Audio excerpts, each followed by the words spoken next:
Welcome to All Pro Football Data. My name is Jim Coburn, and today's episode, we're talking about Junior Colson, linebacker out of Michigan. We're going to be looking at his production profile and other statistical factors to kind of see what he might be like in the NFL level. He was named All Big Ten in, I should say second team All Big Ten in 2022 and 2023, which is a pretty good accomplishment for him. But let's get to the market share data for him. So defensive market share is the scores that I use to evaluate NFL linebackers.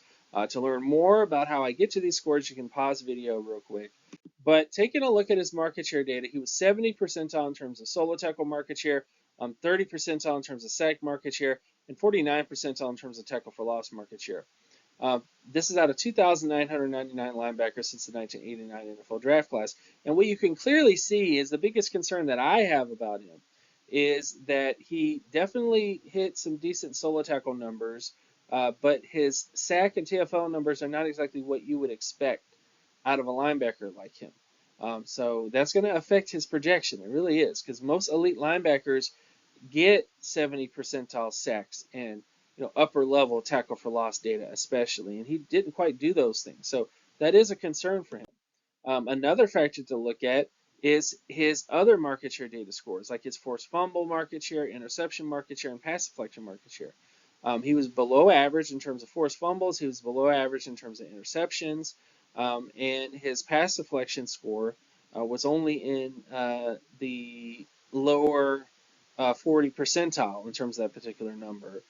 So he's good at getting solo tackles, below average in terms of getting sacks, below average in terms of getting tackles for loss at the line of scrimmage, doesn't really do much in terms of forcing fumbles, doesn't really do a whole lot in terms of getting interceptions, and is mildly below average in terms of pass deflections. Is that an elite linebacker? No.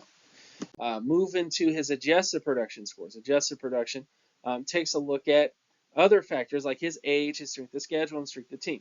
Now, this is the metric for all the people that say, he played at Michigan, Jim. That team was loaded. They won the national championship. I get all that, okay? I get all those factors that you're mentioning. But when you look at his adjusted production, it's good. His age was 98 percentile.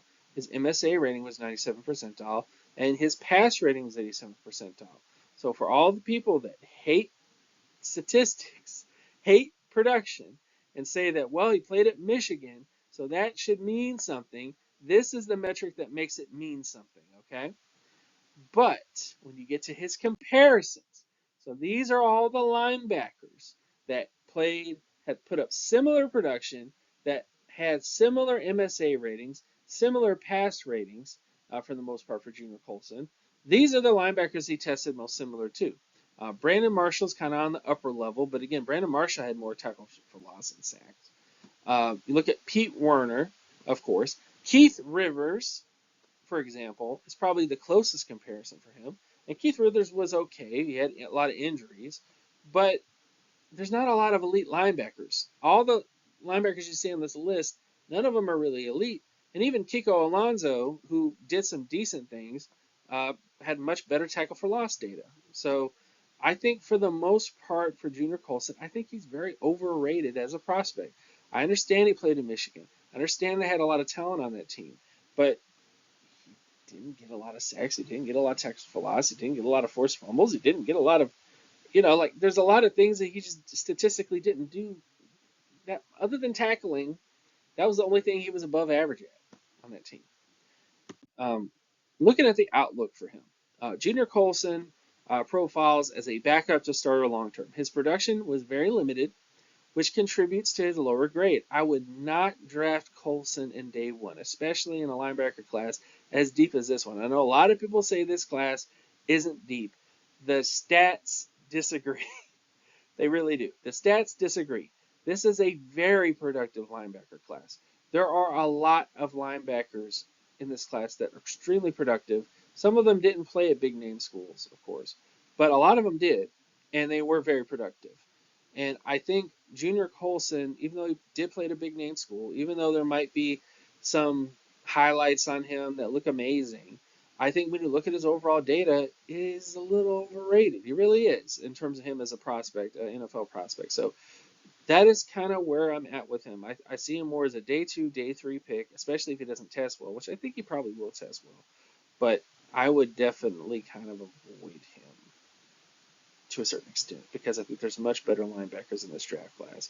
So anyways, thank you guys for watching. My name is Jim Coburn. You can check out my other work at Geometrics on X, formerly known as Twitter. You can also check out my Patreon page, patreon.com/jcoburn. And I will see you guys in the next video. Peace.